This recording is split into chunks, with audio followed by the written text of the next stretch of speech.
Hello, everybody. I've been in a kind of a slump.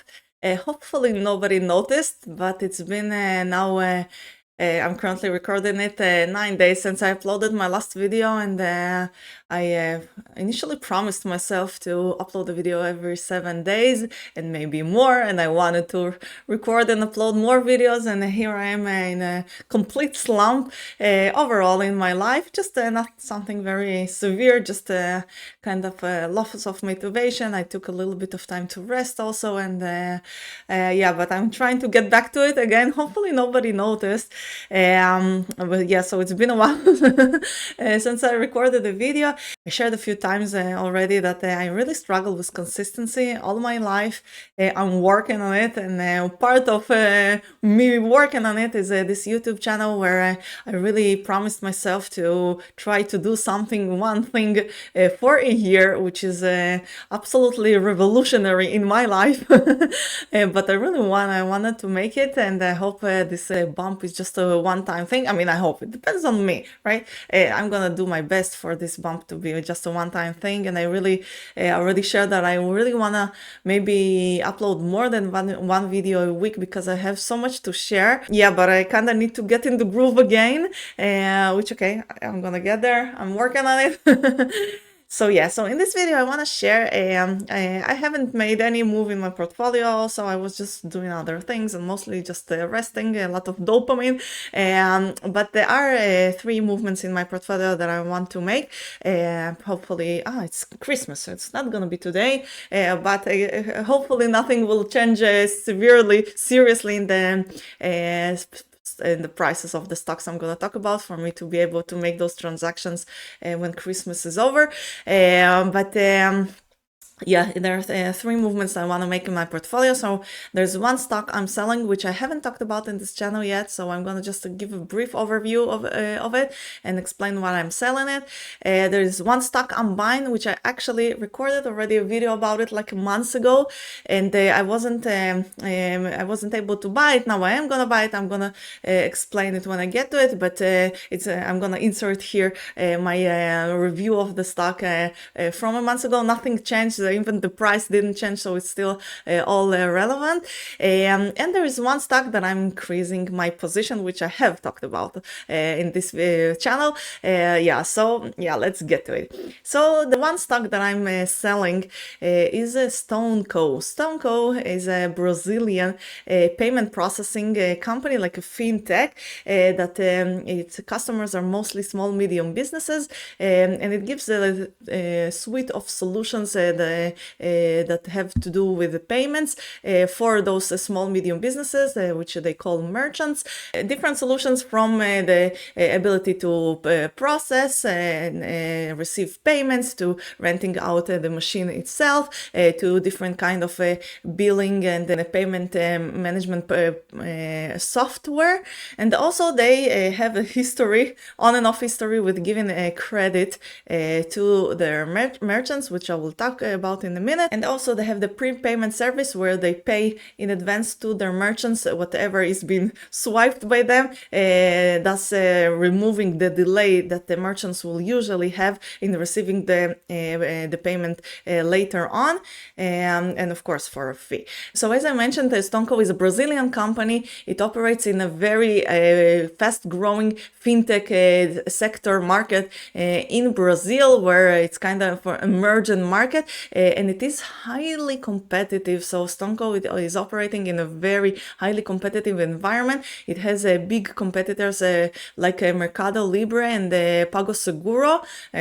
Hope I'm pronouncing that right. Two smaller, very small competitors, or the same size competitors.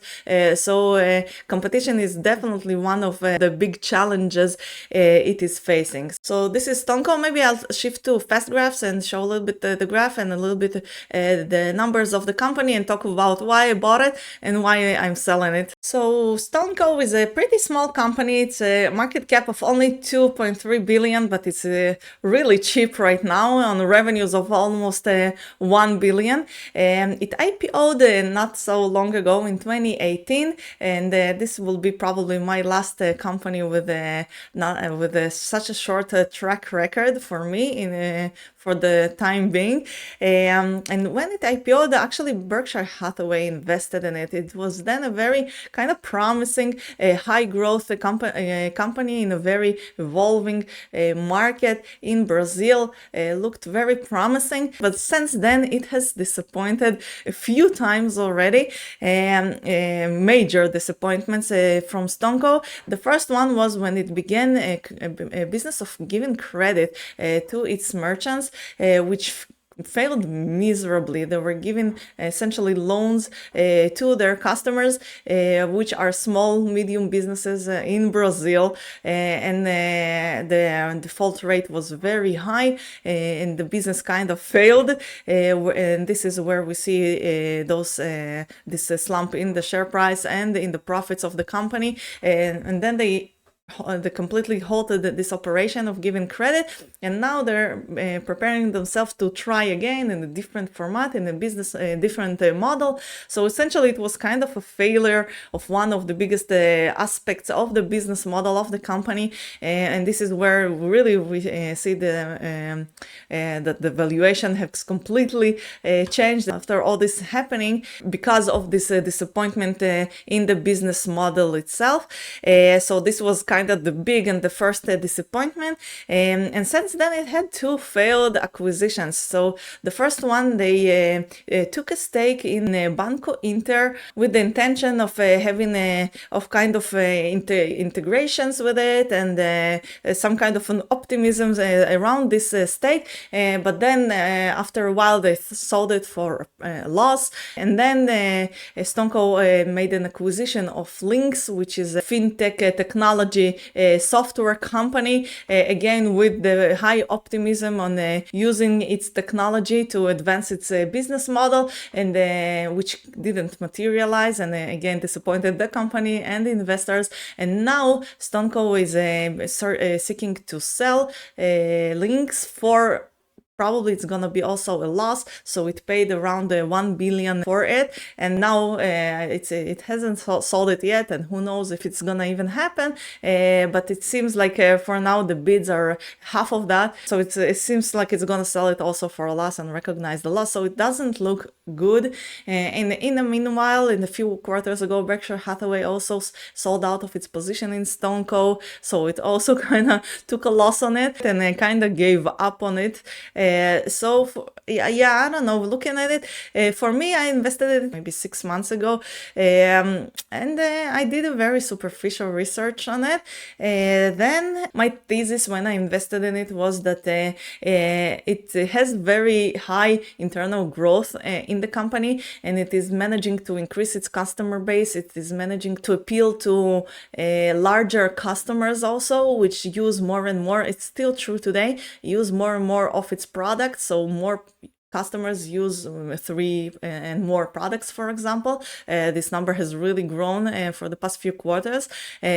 So it has this inherent growth in it, and then it is really trading cheaply right now. It is trading at a PE of 7, very cheap company.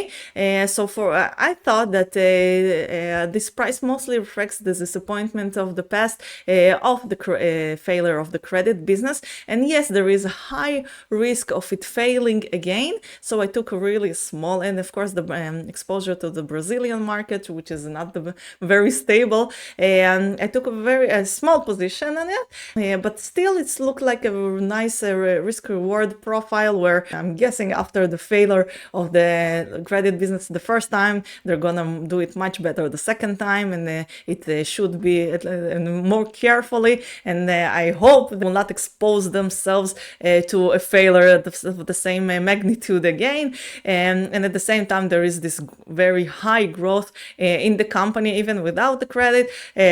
So eventually the market should price it at least at a 15 PE with this very high growth, which we see that is still expected for this year in the profits of 15% and 10% and 20%, so it is still a high growth company.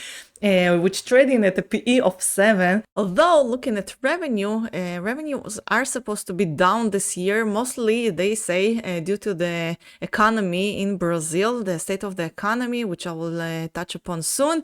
But we don't know. It might be also because of the high competition that is eating up its from its market share. Also, we're not sure. So this year revenues are supposed to be down, and analysts are estimating for them to recover in next years, but we don't know, and it's definitely also a risk currently. Right now I'm looking at it again and I see just too much risk, and I'm not sure I like the risk profile anymore, because on the risk side of things there is the Brazilian market, which the Brazilian economy has really suffered for the last few years. It has a very high inflation, and now they already began to reduce the interest rates, but inflation kicked in again, so now they need to hike rates again, and the overall the economy is kind of unstable in Brazil currently. Not that it is ever very stable, and so there is the Brazilian economy risk.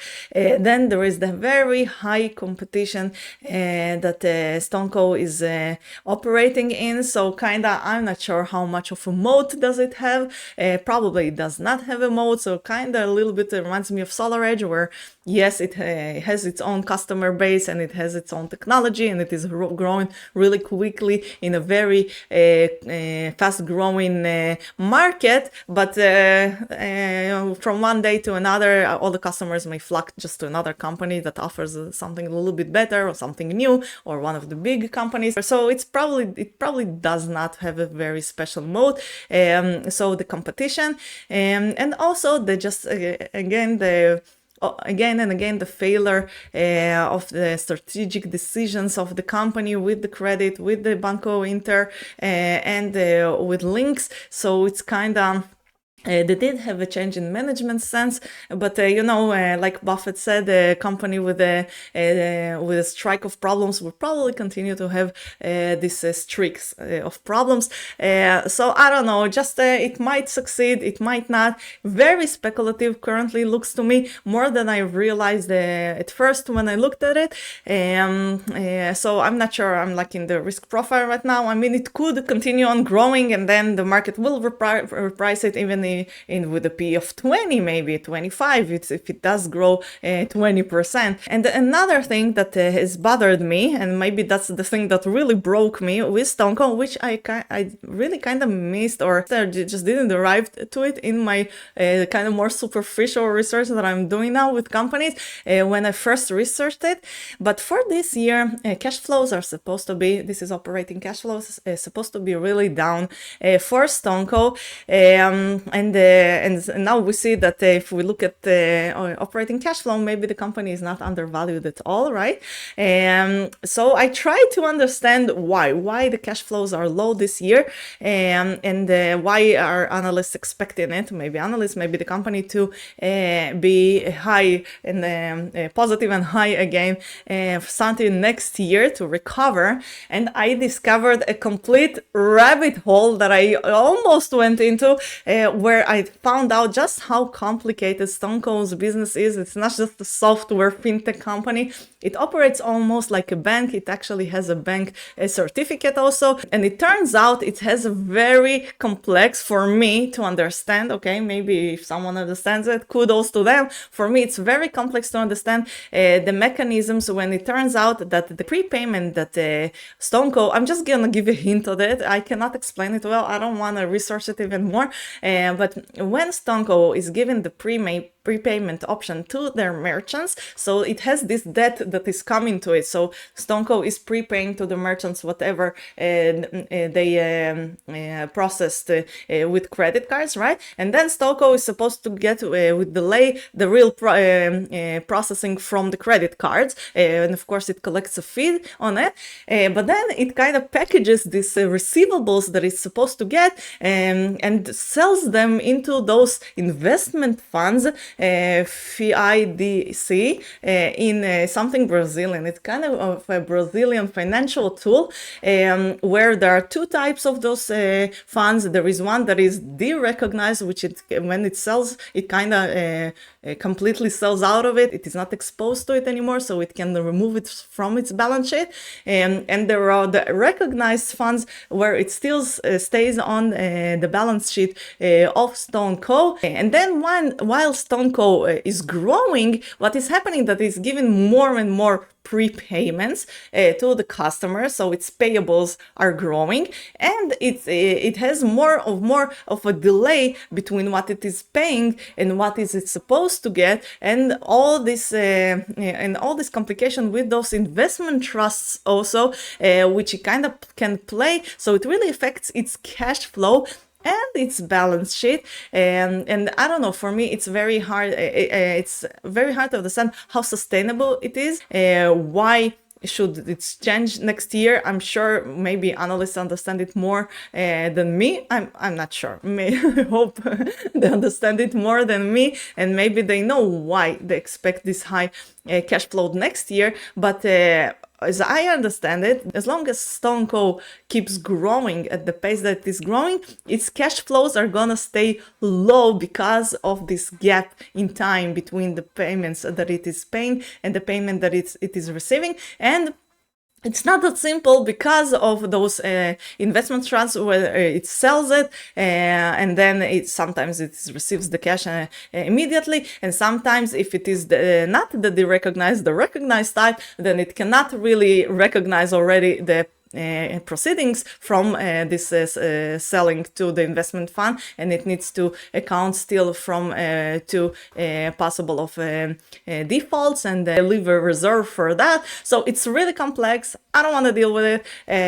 It seems kind of risky. I don't know if it is sustainable. I cannot understand what are the future cash flows in the next few years because of this issue. So it's kind of so it was kind of the thing that got me, okay, I don't have to stay in this stock. I didn't mention, but I'm down 40% on it. I initially bought a small position, and then when it went down, I added more, and it's kind of still small, but smallish medium position for me, and I don't see a point for me keeping holding it. I can switch it to a dividend stock that does pay dividend and has more of a track record that I understand more, and I have more confidence that it will eventually recover or appreciate in price and collect the dividend in the meanwhile, which I will talk about soon. And yeah, and it's kind of the fallacy where yes, StoneCo may recover, and I am down 40% of it on it, but you do not have to make back the money you lost in the same stock,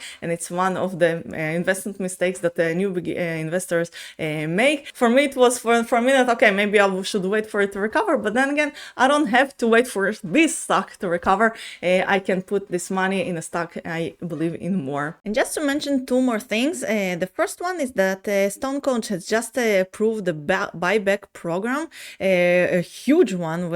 If it really executes it, it's gonna be around 10% of the company, which is big. I'm not sure that's I'm not currently already in a position just to judge the capital allocation decisions of the company. Obviously, it has failed in the past with the acquisitions and maybe some strategic initiatives it has tried out, but I'm not sure with the low cash flow situation, buying back shares, it kind of seems like a kind of desperate move of the company to try to up its stock price. I don't know, I'm not sure. It doesn't, somehow it doesn't smell good, but if it doesn't materialize, it's also obviously brings can bring an upside for the stock price indeed. So I'm putting it like in the pros, in the reward column, but actually I'm not a huge fan of the move again, but of course it could lead to some price appreciation. And also then just to mention in terms of valuation that StoneCo's competitor PagSeguro, Pags, is also trading at a very low PE of even lower PE of 5.6. So I'm not sure how undervalued StoneCo really is, even compared to this. Maybe it is a normal evaluation that the market is currently giving for those type of companies, with rightfully so, again, with the risk of the Brazilian market, the high competition, and maybe there's something more to it, even more. I admit that I researched it pretty superficially, and it was enough for me to decide that I'm selling out of it. It's just too complex for me. I'm putting StoneCo in the too difficult pile, and I definitely prefer to take this money and put it in a company that I like more, which is gonna be Pernod Ricard, and I'm gonna just say maybe a few words on it, and then I'm gonna insert it whatever I recorded about it about a month ago. So this is Pernod Ricard, and again, I recorded the video about it months ago, and I didn't buy it because I didn't manage to buy the American ticker in the New York Stock Exchange, and then I kind of sat on it a little bit more because it's really not the best, okay? And I'm gonna talk. I'm talking about it in the sequence I'm gonna insert here. But I don't know. With time passing, I like it. I still like it. I think it has an upside. And what I'm gonna do is buy the European ticker, and this is gonna be my first position in euro, and which actually I really need to focus more on because we're traveling in Europe, and we're like 99% that we're gonna eventually settle in Europe also. So I really maybe need to begin to build some kind of a portion of my portfolio in euro. And also, while I hold American stocks, I'm exposed to the inheritance tax that the Americans don't. They have a higher cap. For me as a foreigner, I have a very low cap, and if unfortunately something happens, God forbid, our all capital is exposed to big inheritance tax. So one of my future plans is begin to look more at European stocks also. It's gonna be a combination. So that's gonna be my first European stock, and I'm gonna insert here about Pernod Ricard. Pernod Ricard, a French company, a French alcoholic beverages producer and seller, the second largest in the world. It has a portfolio of very well-known, very successful brands of alcoholic beverages. We can see some of them here. And as we can see, the stock price is really currently down because it is facing some issues. It is selling worldwide, and it has different issues in different geographic regions currently. So sales in the United States are down due to probably the macro economy, and the sales in China, which is a very important market for luxury brands, and this is it has some luxury brands also. But overall, China is an important market for this company, and they are having serious issues there, both with the tougher macroeconomic environment now in China, but also because of the tariff wars, which really affected Pernod Ricard, where essentially there are now tariffs on their beverages in China, and which really affects them. They can either raise prices, which they of course cannot do indefinitely, or they face lower margins. So it's really a big problem for them. And then we don't know, perhaps the tariffs were gonna probably continue now that Trump was elected. We don't know, but it might really seriously affect Pernod Ricard also in China. Having said that, it has many more markets. It is really successful in India. I saw that it has a really big market share in India, and there currently things are looking bright. So of course it can always change. So it is facing some issues right now. But I think it's already kind of all calculated in the price already, already priced in, because the stock price has really fallen, and we can see that historically the company was trading for many years around 20 PE and even above the 20 PE in recent years, and it's currently, I think its forward PE is around the 14.5. If we look here, 14.3, which Personally, I think is kind of a fair valuation for a company that is growing 3% long term. But the market usually does see it as a premium company with premium moat because of its brands and its stability in earnings. I got to it because I kind of asked ChatGPT for ideas for recession-proof stocks, and ChatGPT told me that the alcohol is considered recession-proof.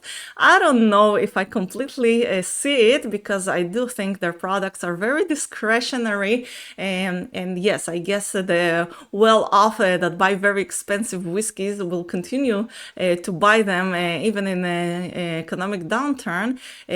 But I think the average Joe will have to tighten his budgets, especially on things that are kind of a splurge, like expensive alcohol. So I don't know if I can completely see it, but historically, I think if we look at their peer Diageo, we do see that the earnings have not suffered so much during the great financial recession. So maybe, I don't know. But my point being that it might be a very safe company with stable earnings. So yeah, but it's also facing some internal issues right now, which I'm not a big fan of, and that's why I'm placing a very moderate to small position in it. So mainly in its capital allocation strategy, which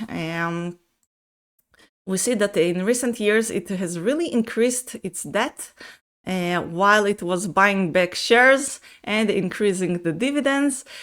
So I'm not a big fan of it. And of course, it depends on what exactly the company was doing while it was taking on this debt. What were just justification with how we know that sometimes, usually it's kind of normal in the market to like have those separate buckets, which in one I take debt, I take more capital, and I use it for my expansion strategy. And on the other hand, I buy back shares and I pay dividends out of my operating cash flow. I'm not a big fan of it, but it's kind of so normal, you cannot really avoid it in the market. So I'm not sure if Pernod Ricard was really doing that, but I still don't like it. It just doesn't look good. And at the same time, right now, because their revenues are gonna be down and their profits are gonna be down, and the dividend has been really hiked up during the last few years, their payout ratio is really too high currently, and it might be facing a dividend cut. So I didn't mention, but currently the dividend yield is around 4.5. We can see the dividend yield is historically really high right now, but it might cut its dividend in the next few quarters, because it's kind of became we don't see it here, but it kind of became unsustainable. We can try to look at the cash flow statement. I actually didn't look. Where we see that the operating profits is 1.8 billion, and the cash flow for dividends is currently 1.3 billion, which is kind of tight, and it's probably gonna be down in the future quarters. So yeah, so it might cut its dividend, but hopefully, after it does, I hope it will not eliminate it completely. It's still gonna have a smaller yield. I hope above 2%. I don't know, but hopefully from there there will come a recovery in the stock price and in the internal growth of the company, which it does have those natural tailwinds to its growth and its strong brands. We also see that the track record of the dividend is not stellar also, so it's not a classical dividend growth stock. I just for me it's more about the current price. I think we can see that historically it's a kind of we didn't see this kind of a price, this kind of valuation for many years, for about almost 15 years, 14, 13 years. So it does look like an opportunity right now, but things could definitely get worse from here. I mean, something in me, I was really thinking hard, well, should I invest in it or not, because I'm kind of scared to repeat my past mistakes, where it could be like a falling knife. I'm not a big fan of this term, but things could get really worse from here. I have no reason to believe it's the bottom and it's gonna improve from now on. It could get really worse in terms of their earnings and the stock price and the valuation. Of course, it could get worse. And right now, analysts are estimating this uptrend after this year's downtrend in earnings, but we don't know. And it could, if the tariffs wars kick in even stronger, then it could go much lower next year. So a little bit speculative, and also I don't even often look at it, but currently it kind of got me scary also that the quant rating of Seeking Alpha is a strong sell. This just shows mostly momentum, so the momentum currently is really negative, and it has I don't always take it into account, but yes, right now there is a risk of Pernod Ricard cutting its dividends. So I'm not sure that's the best entry point, but okay, I'm put in a moderate position. I can always add more if I still believe things are gonna improve eventually. Again, because of this, I don't know if the company was managed really well and really tightly in the recent years. I think it wasn't, but overall, again, we see this stability in the earnings of the company. It has those really, really strong brands, strong brand recognition. Not the best quality of a company, but very stable earnings. I do believe it's a downturn that is mostly due to macro, except the China thing, and eventually it should get back to this steady, slow-paced growth or just stability in its sales. I do believe so. And then the market will probably love it again. But again, it might take a few years.